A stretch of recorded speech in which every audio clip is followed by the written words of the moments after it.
Bonsoir à tous, bienvenue dans Point de Vue, l'émission de controverse, de débat, diffusée chaque jour sur Figaro Live à cette heure-ci, puisque nous sommes en direct et je vous propose de découvrir tout de suite les 4 sujets que nous avons choisis pour aujourd'hui. Nous allons revenir sur le discours prononcé cette nuit par le président Trump, le discours sur l'état de l'Union, un Trump curieusement consensuel. Que s'est-il passé? Est-ce qu'on nous l'a changé?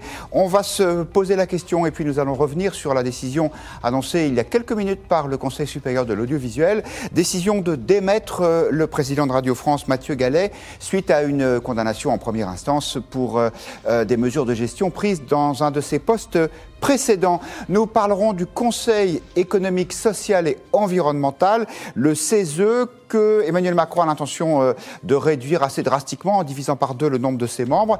Pourquoi s'arrêter en si bon chemin? Faut-il supprimer carrément le CESE? Nous nous poserons la question et puis nous reviendrons sur un autre Parlement où il se passe plein de choses. Cette fois, c'est le Parlement de Catalogne. Carlos Puigdemont, l'ancien président de la région, était candidat à sa réélection, mais l'élection n'a pas pu avoir lieu puisque M. Puigdemont, il n'est pas sur place. Comme vous le savez, il est à Bruxelles où il s'est mis à l'abri de la justice espagnole. 4 sujets ambitieux, mais heureusement, nos invités le sont aussi. Bonsoir Benoît Pellistrandi. Vous êtes historien, professeur en classe préparatoire. Votre dernier livre, Histoire de l'Espagne des guerres napoléoniennes à nos jours, est paru aux éditions Perrin. Bonsoir Christian Macarian, très heureux de vous retrouver sur ce plateau. Vous êtes le directeur délégué de la rédaction de l'Express. Votre magazine publie cette semaine en couverture un dossier extrêmement fort, un lycée en état de guerre, un lycée de Toulouse dans lequel la situation à la fois sécuritaire et éducative est dégradée à un point inimaginable. Ça a d'ailleurs fait réagir très fortement le ministre de l'Éducation nationale ce matin chez nos confrères d'Europe 1. Bonsoir Émile Leclerc. Bonsoir. Vous êtes directeur d'études à l'Institut de sondage Odoxa. Et Renaud Girard nous a rejoint, le chroniqueur international du Figaro, qui nous régale chaque mardi de ses analyses planétaires. Votre dernier livre, Quelle diplomatie pour la France? Prendre les réalités telles qu'elles sont, est paru il y a quelques mois aux éditions du CERF. Je vous propose de commencer par nous intéresser à Donald Trump, le président américain, qui nous avait donné l'habitude de déclarations tonitruantes. Et bien cette fois-ci, il était vraiment low profile.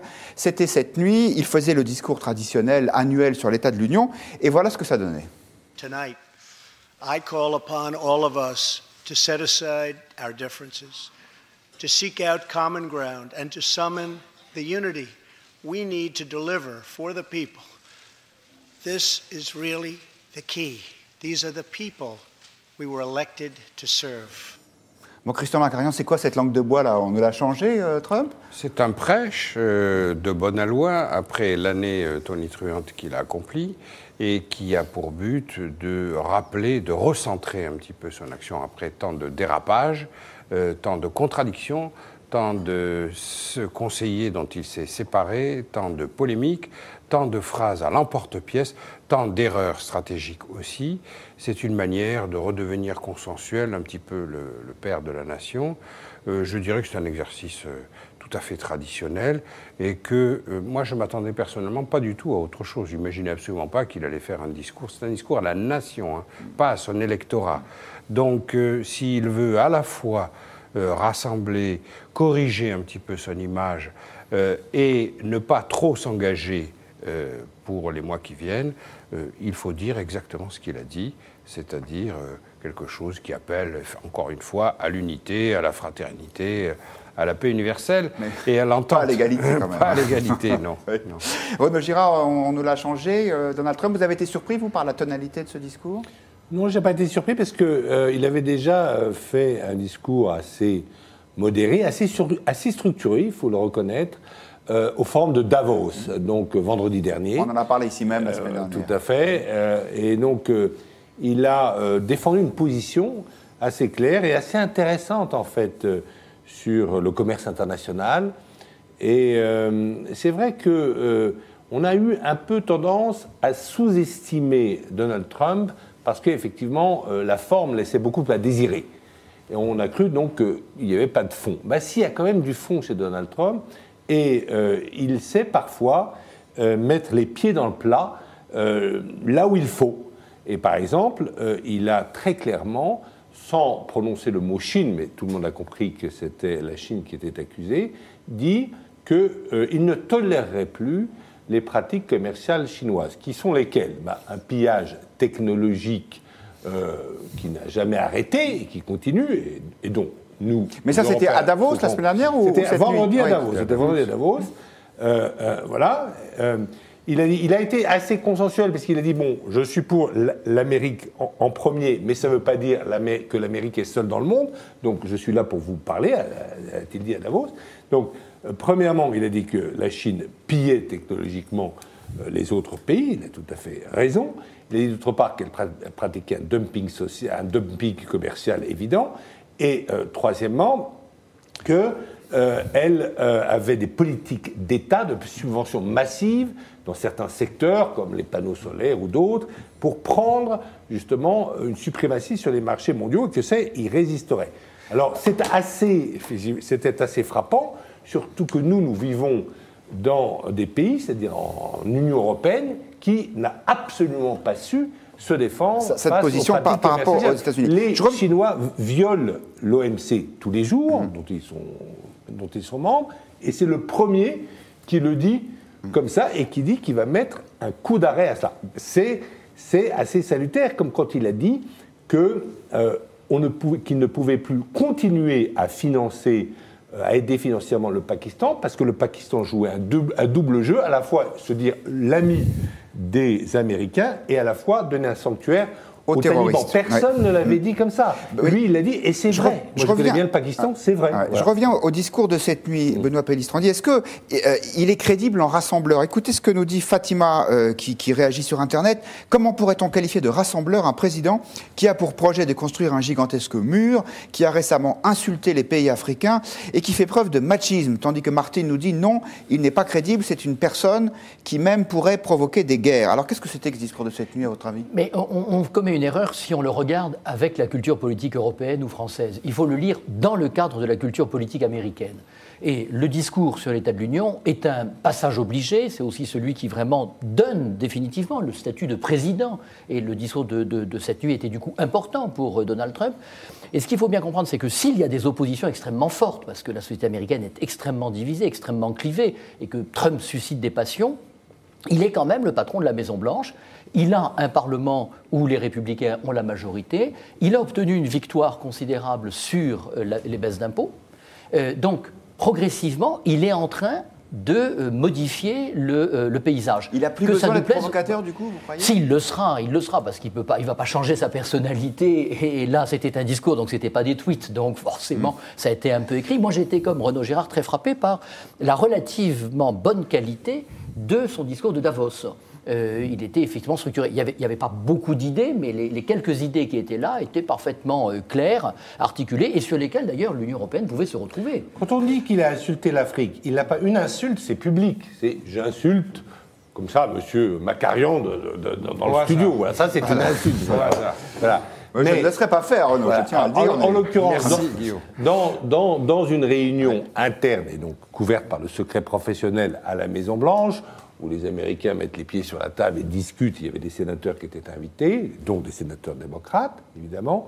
Il a parlé des autres pays, c'est-à-dire en fait, il voulait parler des pays du tiers-monde, et il en a parlé vulgairement, il a dit « shithole countries », les pays en français on dirait les pays de merde, quoi, voilà. Mais c'est une réunion interne, c'est pas un discours. Alors après, on dit il a insulté l'Afrique. Non, il n'a pas fait un discours. Renaud, c'est une réunion interne à laquelle ont participé des membres éminents de la Commission des Affaires étrangères. Qui l'ont dénoncé après. Du Sénat, c'est-à-dire c'est pas n'importe qui. Voilà. On peut voir des membres du parti, de votre parti, et parler comme ça, à la rigueur. Moi, je ne pense pas que ce soit très opportun, mais à la rigueur, ça peut sûrement passer. Pas. C'est pas votre genre, Christian, d'ailleurs. C'est pas mon genre, absolument. Mais là, il voit des gens membres de l'institution parlementaire, ça ne s'appelle pas comme ça aux États-Unis, ça s'appelle le Congrès, mais là, c'était un éminent membre du Sénat qui est choqué, lui, alors que vous ne semblez pas l'être, mais lui est choqué. Non, je dis que ce n'est pas une insulte, c'est pas ça. Moi, je pense que ces pays que je fréquente beaucoup en tant que grand reporter sont des pays admirables et que j'aime beaucoup. Et qu'il ne faut pas insulter. Mais il ne faut pas dire qu'une réunion interne, c'est une insulte. Une insulte, c'est quelque chose qu'on dit publiquement. Je sais combien vous aimez et vous respectez ces pays.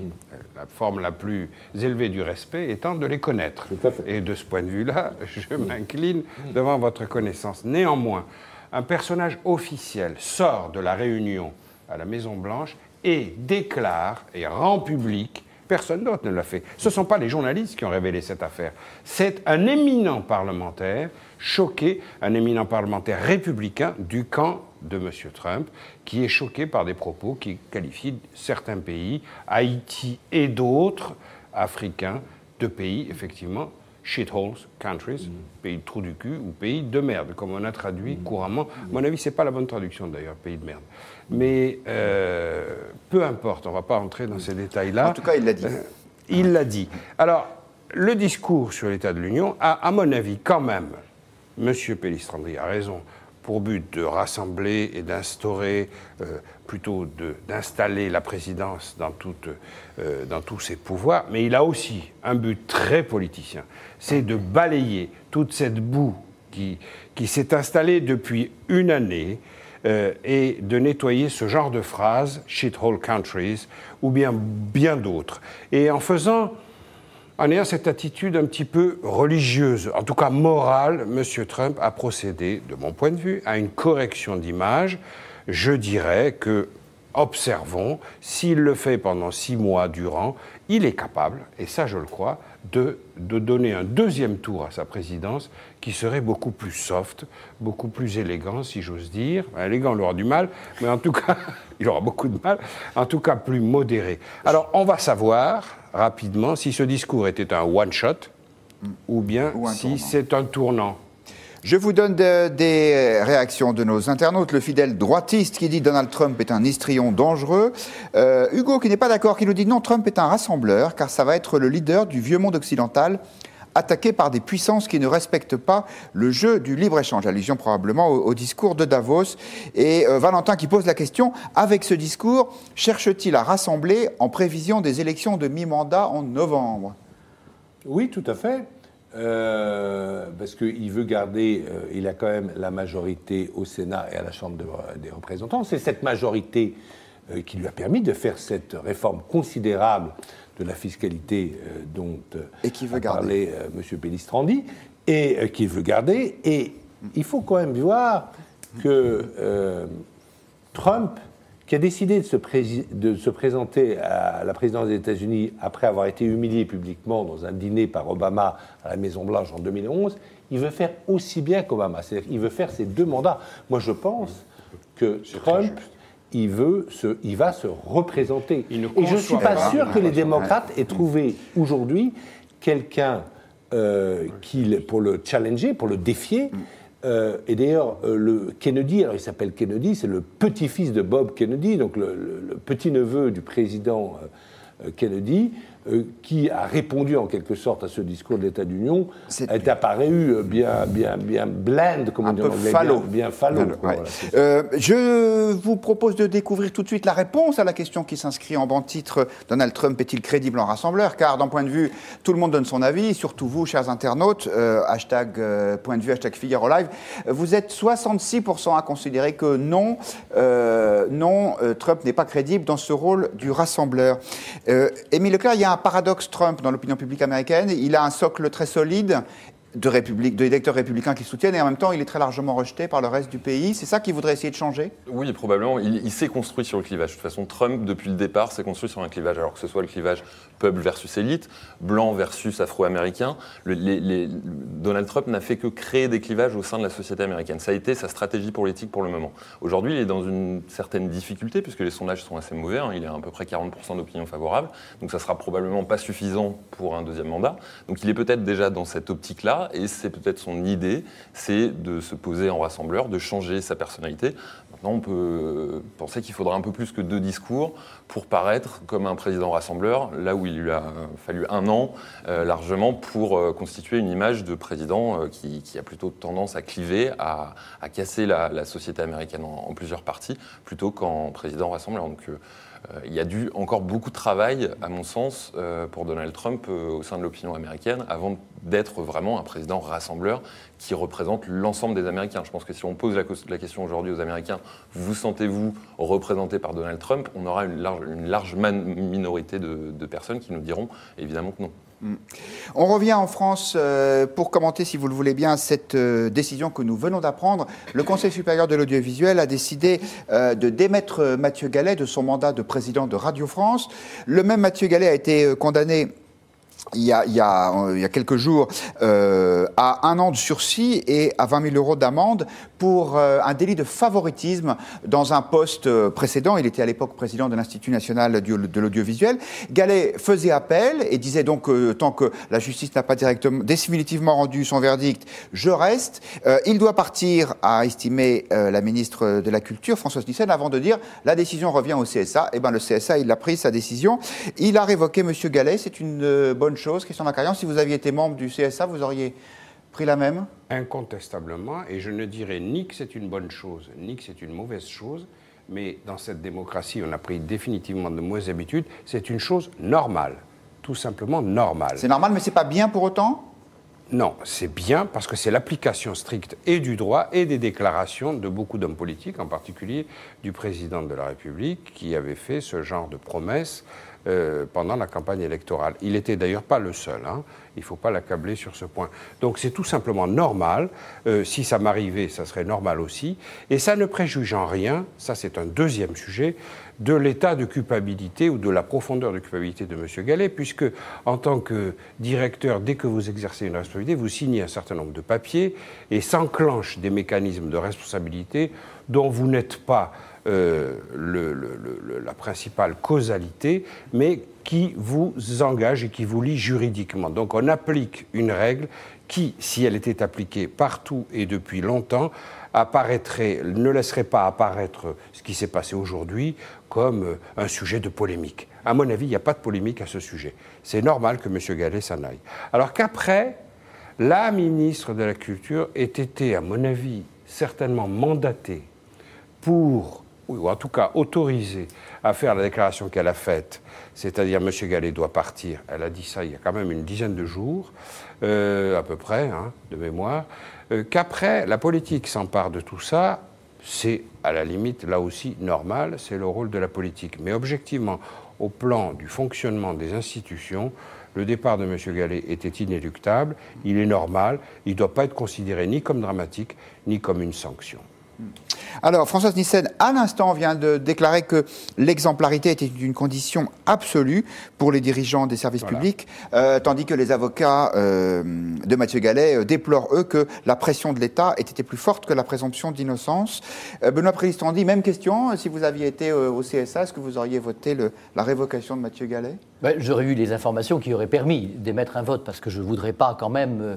je rejoins complètement les analyses de Christian Macarian, je trouve ça tout à fait normal, et j'allais dire, ce serait bien que ce soit le début d'un grand mouvement qui nettoie très fortement la haute fonction publique française et ses grands postes.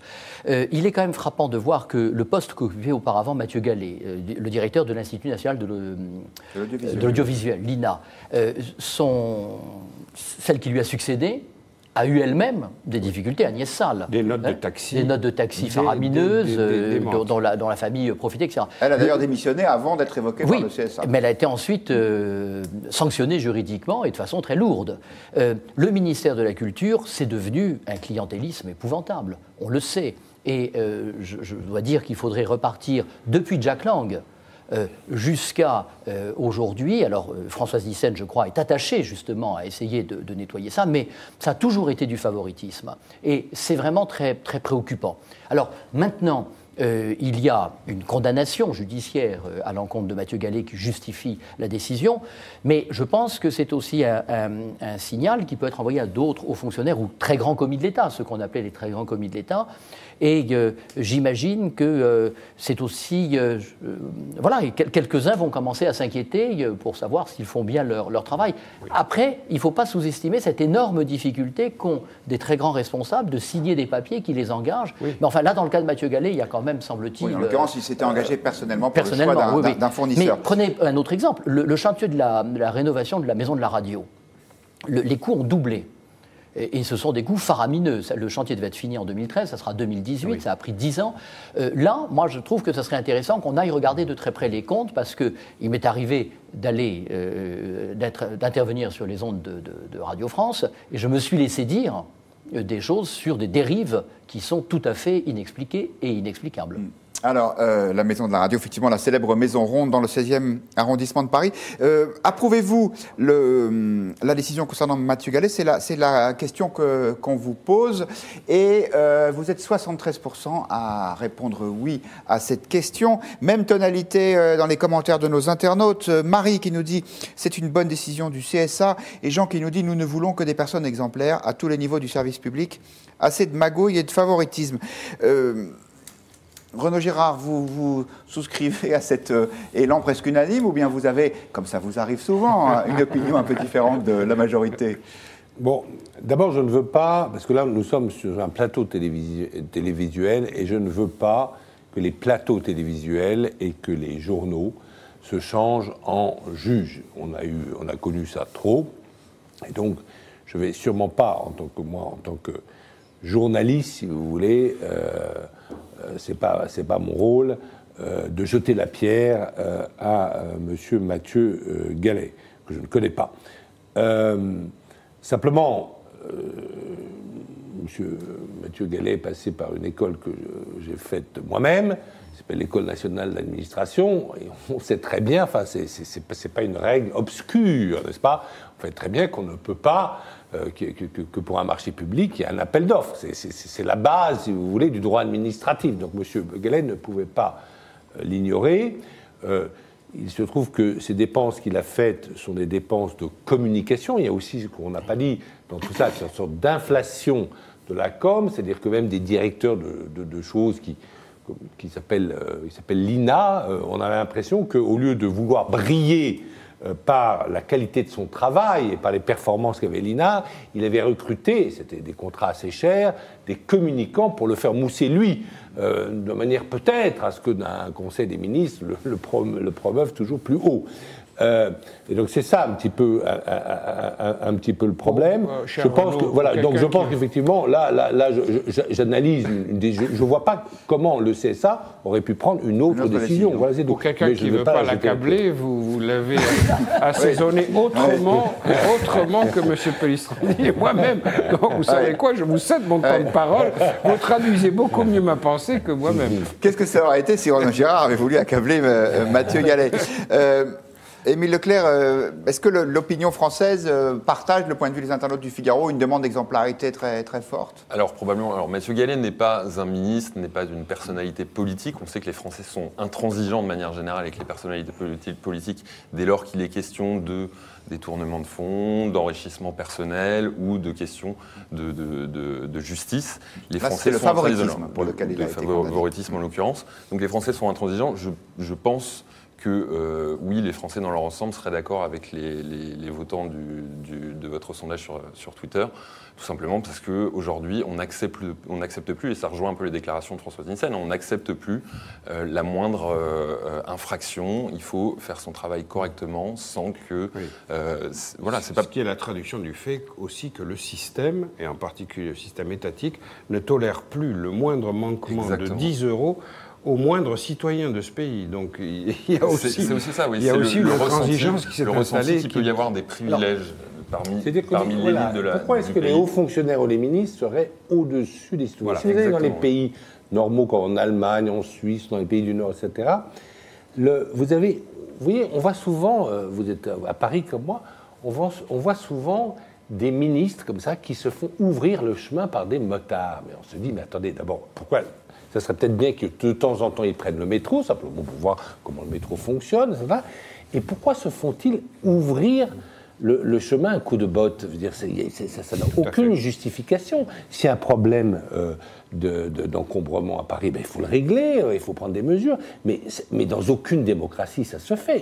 Vous ne voyez ça nulle part. Vous demandez à vos amis qui habitent à Berlin, personne ne voit ça. Et donc, il y a quand même des pratiques de république bananière dans ce pays qu'il faut couper. Alors, je voudrais vous soumettre la réaction d'un internaute, le droitiste. On a un président de radio révoqué, mais un ministre accusé de viol, il s'agit de Gérald Darmanin, ministre du Budget, qui reste en place. Pourquoi y a-t-il deux poids, deux mesures? Est-ce qu'on peut comparer ces deux situations, à votre avis, Christian Macarian? C'est une base juridique essentielle. Dans un cas, nous avons une décision de justice pour M. Gallet, et dans le cas de M. Darmanin, il n'y a aucune décision de justice, il y a une plainte, une accusation produite par une plaignante, ce qui reste, tous les faits restent à démontrer. De surcroît, une grande partie des faits n'est pas niée par l'intéressé, M.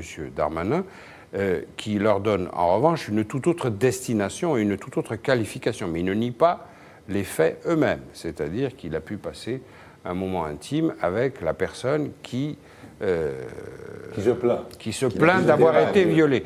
Donc, si vous voulez, là, il faut attendre une décision de justice. Mais on est dans un contexte, on ne peut pas raisonner uniquement sur une base juridique, en particulier dans ces matières-là. Donc, ça n'a rien à voir, je crois, pour répondre à notre ami internaute. L'affaire de M. Gallet est une affaire de droit public assez simple, assez claire en tout cas, pas simple, mais claire et nette, qui donne lieu à une décision claire et nette. M. Darmanin est une affaire de droit privé qui est extrêmement complexe et confuse et qu'il va falloir, dans un premier temps, éclaircir. Alors, demander la démission du ministre Darmanin dans ce contexte-là, dans cette phase-là de l'affaire, personnellement, je trouve que ça ne serait pas précisément pas démocratique ni républicain. D'autant plus que dans notre... qu'on n'a pas encore entendu sur ce... Non, moi, je crois qu'il faut faire attention à éviter justement le piège de la chasse à l'homme pour se concentrer sur ce qui est vraiment important.